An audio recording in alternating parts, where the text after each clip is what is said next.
Welcome to Engage, leading conversations that matter. Join in the conversation. Send an email to engage@cfpublic.org. Send a recorded talkback message on the free Central Florida Public Media app. Leave a voicemail by calling 407-273-2300, extension 246. Engage is made possible with the support of listeners like you. You're listening to Engage on Central Florida Public Media. I'm Sharon Stone. We're taking time today to hear voices around our community in the aftermath of Hurricane Milton. The president of Duke Energy in Florida joins us. We look at the impact on our immigrant community and the unhoused. You'll hear from engineers on the ground responding to hard-hit areas. City officials in Orlando are assessing neighborhoods this afternoon. They're encouraging residents to be cautious when heading outside. Bodies of water can be electrically charged from downed power lines or contain other hazards. Emergency response teams are out working as we speak. Orlando Mayor Buddy Dyer is among those assessing damage, debris, and outages with city crews. Mayor Dyer gave Engage a quick update this afternoon. Can you just talk to me a little bit about what are you seeing out there, just general damage, your assessment right now? Well, I think we had good fortune last night that the storm that was predicted wasn't what hit us. There's far less damage than I anticipated, both in tree canopy that's come down and flooding. We have trees that we can count less than 100 probably that have come down, and just localized flooding. So I feel very thankful that we didn't get worse than we did, and I'm appreciative of all of our residents that took the storm seriously and prepared and were prepared when it came through.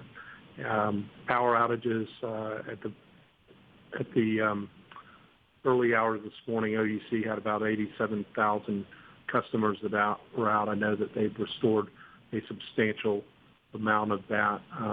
They're anticipating that they'll get the majority done today and should be fully restored by tomorrow. That sounds like a really great response, like a good outcome for what could have been much worse.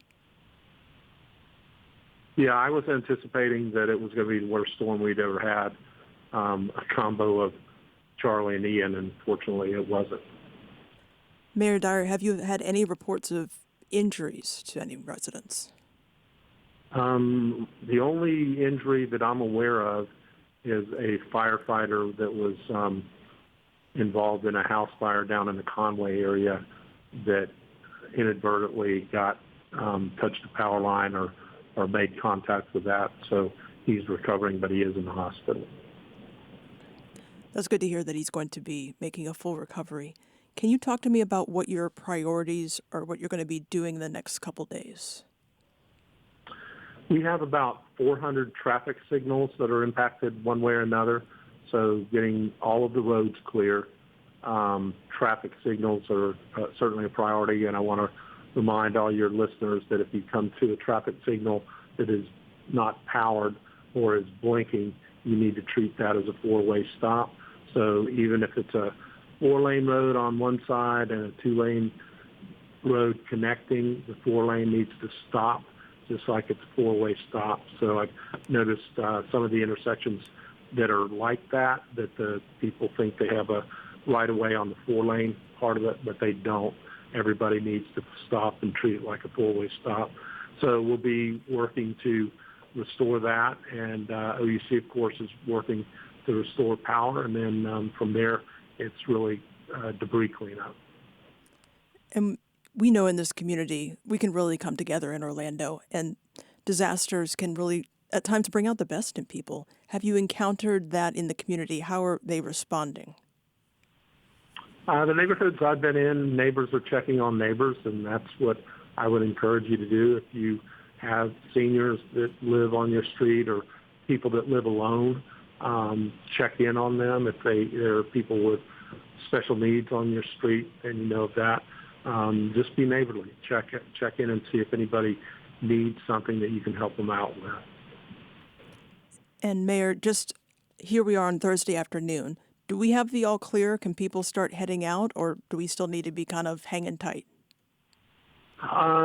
You're okay to travel. Just be careful because there are power lines down, and there is still some little bit of localized flooding. I think most of it, if not all of it, is marked in some fashion, but just be careful.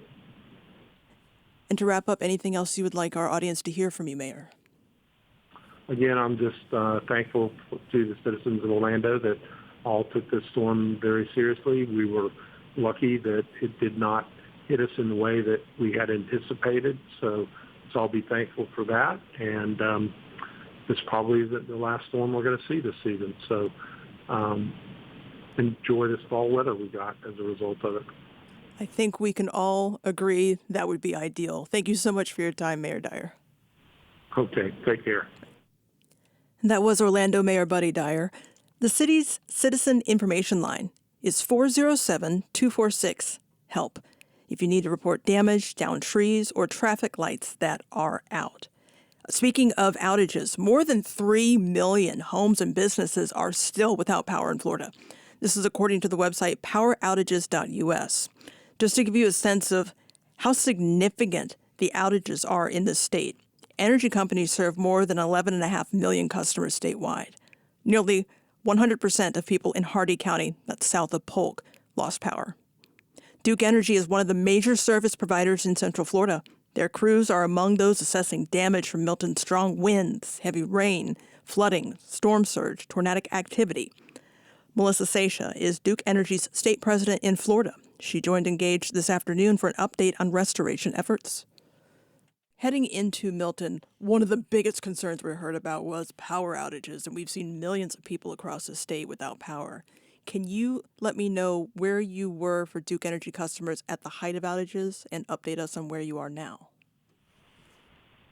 Well, I would say that we are at the height of outages now. As of 12:30 this afternoon, we had about 988,000 customers without power. 414,000 of them are in Pinellas County, and another 100,000 in Orange County. And I share those two locations because that's kind of broadly the path that the storm took. And the impact that it had as it crossed the state of Florida in our service area. How do you prioritize where to respond first? We have a tried and true process, very similar to a lot of other utilities. So certainly preparation is a big part of that year round. And mobilizing resources. So, preparation is communication with our authorities, partners, customers. There's the mobilization of resources. And then when it comes to actual restoration, there's a few things that happen in parallel or concurrently. Damage assessment is critical. That's the phase that we're in today. We, at Sunrise today, sent people out into the field on foot, by car, to survey damage. We also are using drones and helicopters on some of our transmission infrastructure. And that eyes and ears out in the field will give us the insight that we need to determine what additional resources we may need, where we need to focus first. And when I say first, there's a few things that happen. So one is we work with emergency management agencies at the county and state level throughout the year to identify critical infrastructure in their respective communities. So think of things like hospitals, 911 centers, shelters, water treatment plants, lift stations, to make sure that we can try to restore those critical infrastructure for the broader welfare of the community. And at the same time, we aim to repair pieces of equipment or infrastructure that will bring the most customers on the fastest or first. And this really has to do with the way the grid is designed. So if you think about a main feeder line is somewhat like the interstate. and our branch lines are like the exits. We have to, I'll say, clear the interstate or repair that main line before we can get to the branch lines. And I'll try to give you another way to think about it as well. If you're in a neighborhood and there's a transformer off that has 12 people, even if we replace that transformer, but the upstream equipment hasn't been fixed and energized, then that transformer won't be energized. So we have to kind of work in that sequence from biggest pieces of equipment with the most customers on upstream, and then work our way to branch lines and such. How do you know when it is safe for your crews to start the restoration process? We have, safety, of course, is our number one priority for not only our employees, but for our customers as well. And so we use a lot of meteorology information to determine when it is safe to kind of give the all clear for those damage assessors and other crew members to go out into the field. And with a storm like Milton, it hit through Pinellas County or the Gulf side first. And so it cleared the Pinellas County or the Gulf side area first, and has, made its way overnight to the East Coast until it exited into the Atlantic. So even this morning, there were still some lingering, very strong gusts. We do not send our crews out into the field with bucket trucks when winds sustained exceed 39 miles per hour. So that's also one of the thresholds that we use. But this particular storm, we were able to get out, especially on the Gulf side of our system, early this morning, as soon as, daylight came up.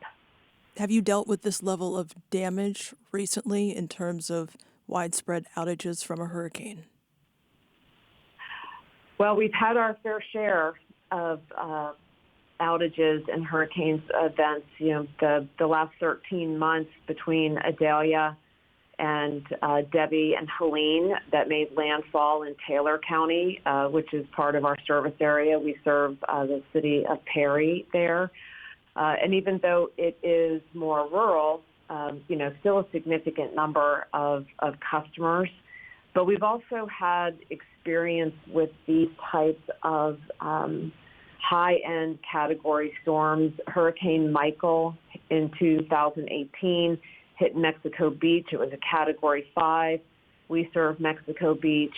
And then we had the opportunity to assist Lee County Electric Co-op when Hurricane Ian hit 2 years ago, and we worked to restore Pine Island down there. But this particular storm, we felt based on models that we would probably have upwards of, over 1 million outages, just given the strength and the potential to be so widespread. I think if you recall, as it was getting closer to making landfall, that wind field just got bigger and broader, and that's exactly what we've seen. So we have counties that are impacted down from Highlands all the way over to Volusia and up into Alachua and, of course, along the Gulf Coast. So we're active in all of those counties and working closely with officials on priorities and communication and information that's helpful to them. In some cases, we have road clearing crews that are embedded with either law enforcement or fire rescue as they try to conduct search and rescue, early on in the aftermath of the storm. So there's a lot of activity out there. One thing that I would mention is that for a lot of customers, when they don't see a truck on their street, they assume that nothing's happening. But it very well could be that we are assessing or making repairs on a piece of equipment that serves their community or serves their neighborhood. It could be 2 blocks away or it could be 2 miles away. It's all dependent on how the grid is designed. and how it serves that particular area. And I think the big question people want to know, the governor said as of 12:30 this afternoon, power is back for 700,000 customers. When are the rest of them going to get power back? Well, today being the critical day around assessment, and of course that will be ongoing, it is a priority for us to get an estimated time of restoration for our customers because they need to be able to plan their lives. So I think that within, the next 48 hours, we will have a line of sight that we'll be able to communicate that to our customers. Melissa Seisha is Duke Energy's state president in Florida.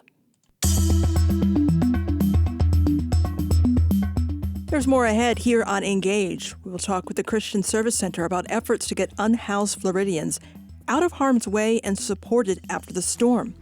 You can check out our website for the latest on recovery from Hurricane Milton. You can find that at cfpublic.org. That is where we are streaming live now. This is Engage on Central Florida Public Media.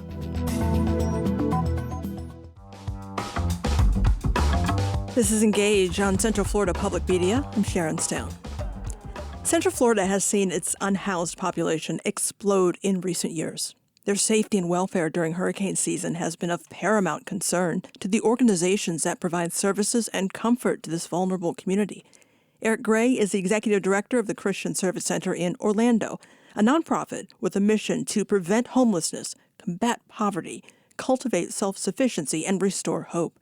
He joined us earlier today to talk about his organization's efforts to provide shelter and provisions during Milton. In your work as executive director with the Christian Service Center, how are you doing outreach with the homeless population? What are you seeing now in Central Florida? Well, fortunately, we're part of a really big team of dozens of agencies throughout Central Florida that did a really good job, actually, of preparing people to let them know where to go during the storm, and really in partnership with the city and the county, who I thought did an excellent job of making sure that the shelters were not only available, but available early so that people could get in. They opened shelters on Tuesday, so that was really great. The downsides were that, the people who are experiencing homelessness are among the hardest people in the world to communicate with because they're not accessible to any type of mass media. It's not like you can pick up a phone and call a bunch of people. So even as late as yesterday afternoon, around 2 or 3 o'clock, we were still at the campus, people walking up and we're redirecting them to get on Lynx buses to go to shelter. And we had about 60 or so people, and we thought we covered everybody by Tuesday evening. And sure enough, Wednesday we're still talking to people. My biggest concerns yesterday were the people who just absolutely did not trust going even to shelter just because they've had bad experiences in their personal lives with other things. And so they rode out the storm, just outside and huddling in doorways. Fortunately, everybody that we knew of doing that is fine this morning. We had a couple families that we encouraged that are living in their cars to get to some of the downtown parking garages that the city opened. And frankly, we snuck them into some commercial garages too that probably we shouldn't have. But for purposes like this, we're happy to ask forgiveness later. So feel pretty good about getting everybody in. Right now, the challenge is that all the shelters are letting people go as of noon today. The different mass shelters for people with that are homeless are letting people out. We just had 4 Lynx buses drop people off at the campus, and our staff are not up and running yet.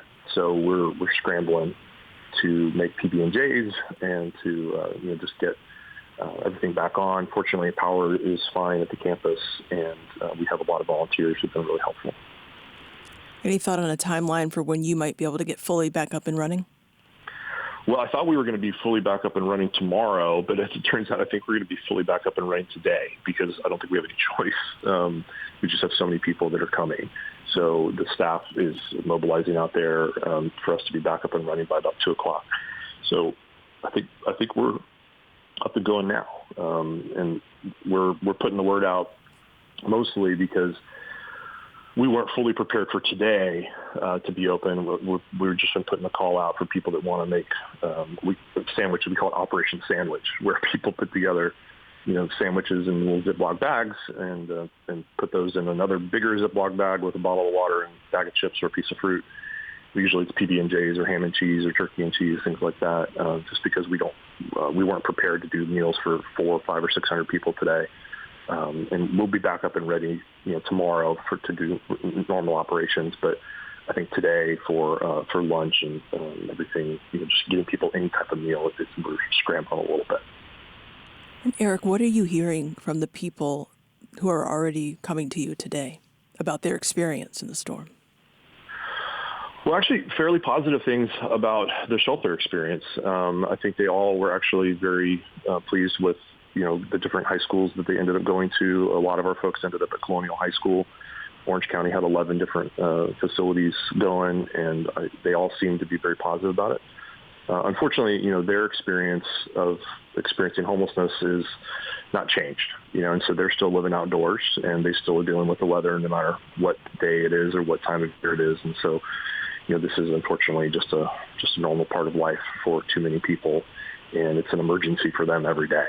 And we're just trying to help them manage through that emergency one day at a time. And to wrap up, what are the biggest challenges for you in the days after a storm? Part of it is just getting the staff back up to regular operations. I think everybody is always a little shell-shocked, and it's almost like a snow day, when we have these types of hurricanes come through, and just getting everybody back up into regular rhythm is sometimes challenging. Sometimes just the normal disruption in operations, backs things up, even if you're just down for 2 days. We had to cancel our largest fundraiser of the year, which was supposed to be tomorrow, and so we postponed that for another 6 weeks.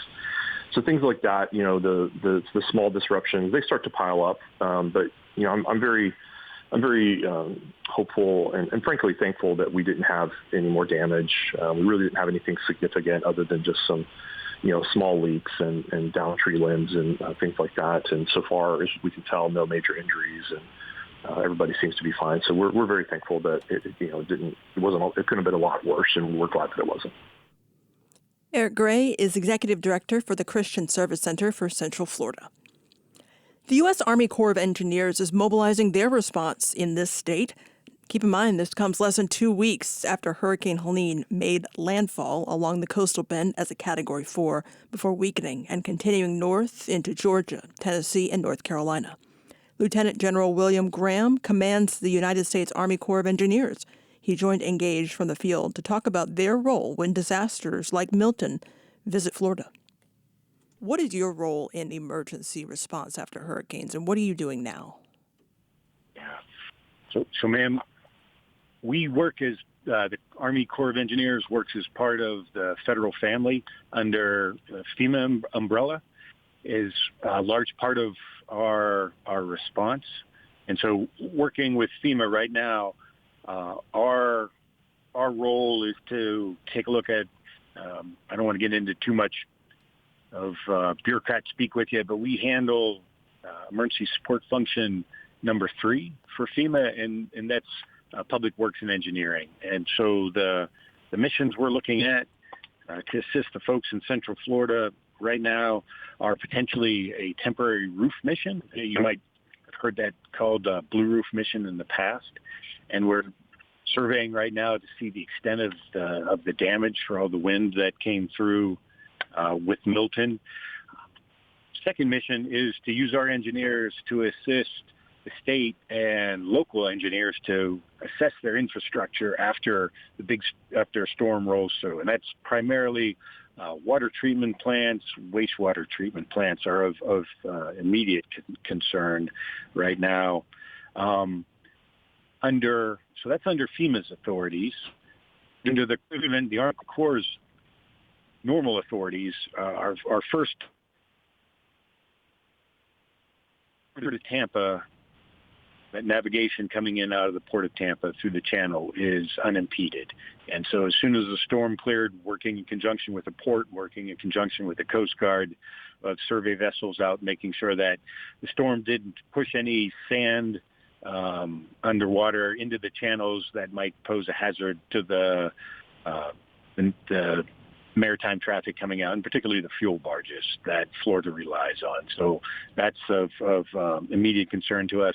And then the second mission is using some of our expertise in water management to help Florida.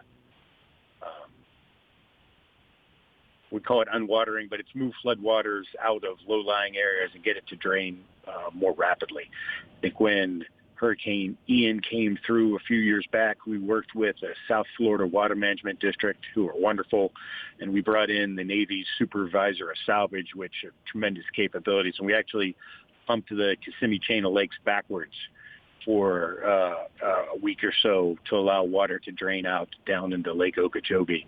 With the Blue Roof project that you were mentioning, are you talking literally about the tarps that we see put on roofs to stop the rain? Okay.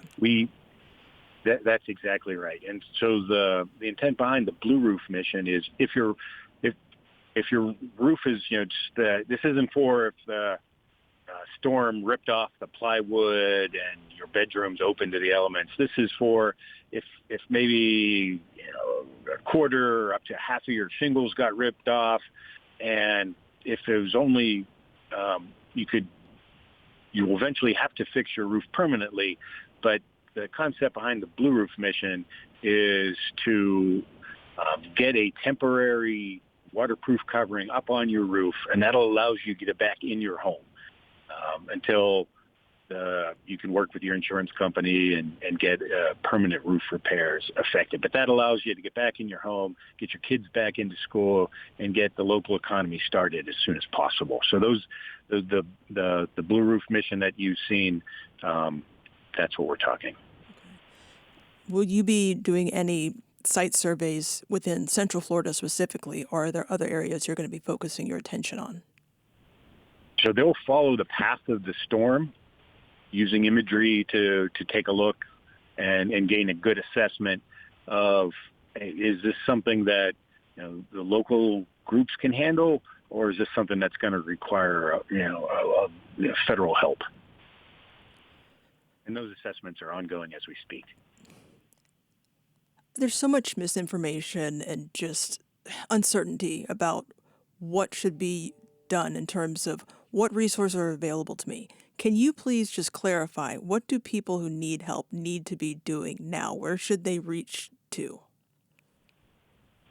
So the best is to turn to your local officials and let them know what their needs are. And we are working through the state to make sure that connection, and Florida's really good at this, is connecting local needs up through the counties to the state and over to the federal government. Is there anything else you would like us to know here in Central Florida as we move on from Milton? Ma'am, I just certainly our hearts go out to everybody that's affected by both of these hurricanes. I would just like to probably end with, over the last decade, the Corps of Engineers, we invested about $1.8 billion in making sure that the flood protection around Lake Okeechobee was up to the task, and that's the Herbert Hoover Dike that we just finished a year and a half, 2 years ago. And so I think in past hurricanes that would roar through Central Florida into the Kissimmee watershed, we would be concerned about the stability of the dike around Lake Okeechobee. I had no concerns as Milton rolled in. A long-term investment in our infrastructure, I think, is absolutely key. And so last night, nobody was worrying about Lake Okeechobee spilling its banks as it had been known to do back in the 20s and 30s. And so that investment was a wise investment. Lieutenant General William Graham commands the United States Army Corps of Engineers. Next on Engage, Meeting in the Middle for Relief. The event being planned this weekend by Hope Community Center to support vulnerable residents in their recovery. This is Engage on Central Florida Public Media. You're listening to Engage on Central Florida Public Media. I'm Sharon Stone. Hope Community Center works with Central Florida's immigrant and working poor communities. They're doing outreach to thousands of people now that Hurricane Milton has moved through our region. Felipe Sosa Lazabayet is executive director at the Hope Community Center. He joined Engage to talk about their canvassing efforts, the challenges they're facing, and an event they're planning in the days ahead for relief efforts. Tell me about the outreach efforts that you're doing right now to thousands of people and just why you're doing that and the logistics of it in a hurricane and the aftermath. Absolutely. So we started our activation on Monday by calling approximately 6,000 people to make sure that they knew information about the hurricane, the intensity. We're also trying to make sure that they understood that if there was any order of evacuation, that they should listen to the authorities. And as information continued to be shared with the community in regards to shelters and places where people can find support during the storm, we're also sharing with the program participants of Hope. We did that because we knew that many times our community members don't oftentimes trust the government, and information doesn't necessarily get to them. So that was the work we did before the storm. During the storm, we kept our lines open in Portuguese, English, Spanish, and Haitian Creole.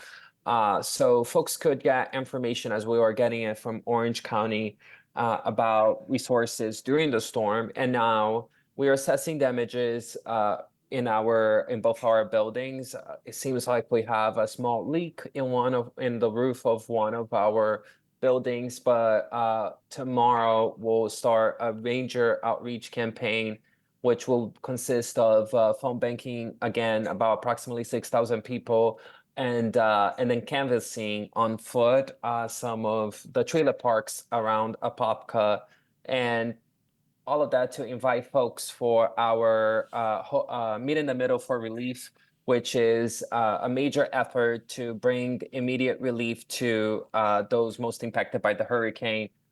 We have ready to go 2,000 warm meals already, and we're working with community partners to bring food and other resources that we know folks need in the aftermath of a hurricane like this. I do want to talk to you more about that event on Saturday to make sure people have all the details, but I'd also like to ask you about what issues you are encountering or expecting to encounter as you do this canvassing. I'm thinking about you must be working with a lot of people who are out of work, who live paycheck to paycheck. That's correct. What we know based also on previous hurricanes is that at the very minimum, the folks who we work with, which are mostly working class immigrants, many who are undocumented, they are getting paid very, very, very little for the important work that they do, sometimes minimum wage, living paycheck to paycheck. And 3 days without work is 3 days without pay.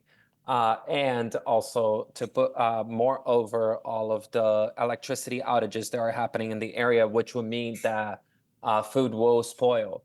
So we know that food insecurity is going to be a major problem. We know that lost wages and the impact on households that are living paycheck to paycheck will be another important thing that we're working towards.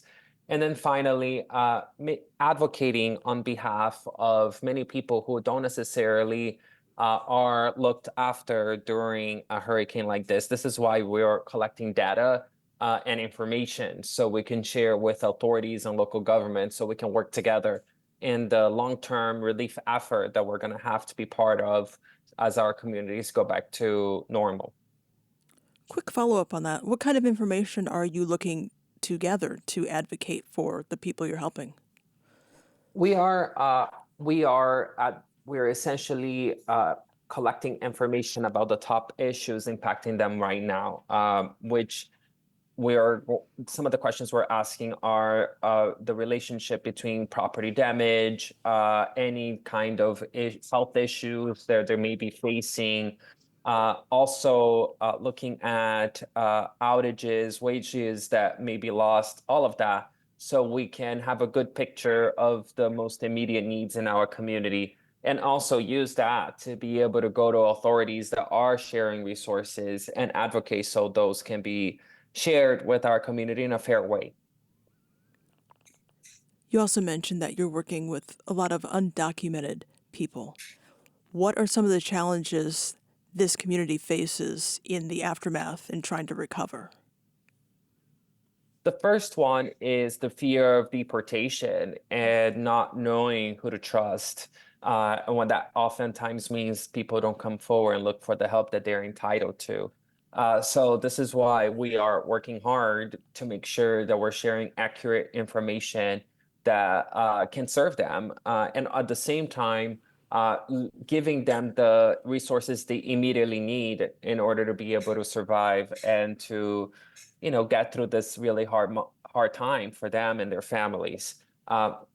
But a lot of times also the other piece is the lack of information or misinformation that creates a sense of animosity towards immigrants in general. We heard and seen what that's been like for Hurricane Helene, and we can expect something similar to happen now with Hurricane Milton. It's really important for our community to know that immigrants are not the problem. Immigrants work hard, and we're part of this community, and we deserve to be treated as such, and most importantly, that our human dignity is preserved. A lot of the people that you work with and serve, you mentioned, are in mobile home communities. Have you reached out to them yet, or what are you anticipating they will need? Several of our staff members actually came from our programs. About 70% of us started in one as a program participant or someone who came at some point for help. So we also live in the communities that we serve. So based on what we are seeing is a lot of electricity outages already have been reported to us. And then we're working through essentially figuring out still what are the major issues going on the ground.